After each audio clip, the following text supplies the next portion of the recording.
我靠，手机这一趴完蛋了，能出门2个小时而已就没电了，烦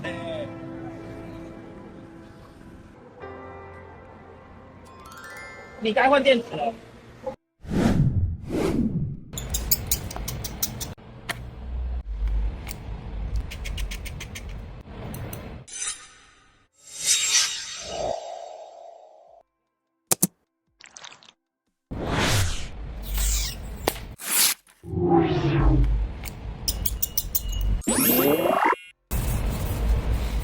电池更换好了，可以看一下健康度100%。哇塞，很猛了吧？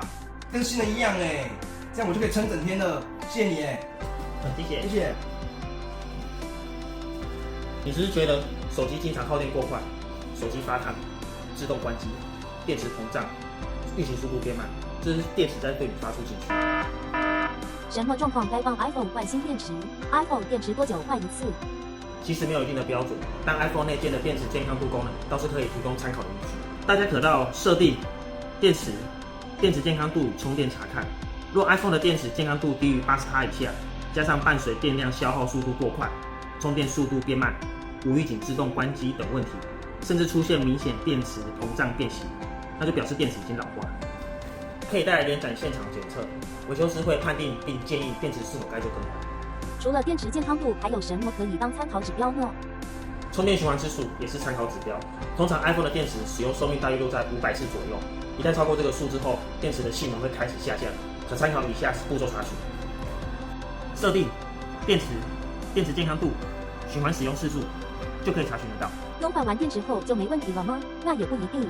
更换电池后耗电速度突然变快，也是更换电池后常见的后遗症。建议先检查手机的使用习惯，例如可能是背景应用程式太多，开到耗电的 APP， 萤幕亮度调太高，开启无线网络分享，或甚至网络讯号不稳，刚申请最新 iOS 作业系统等，这些都是造成耗电的可能性。哪些是造成电池老化的元凶？充电习惯不正确，使用环境温度过高，长时间使用非原厂充电设备。找有手机上的疑难杂症，欢迎到联展为你故障排除。还有其他疑问需要解答吗？底下留言告诉我。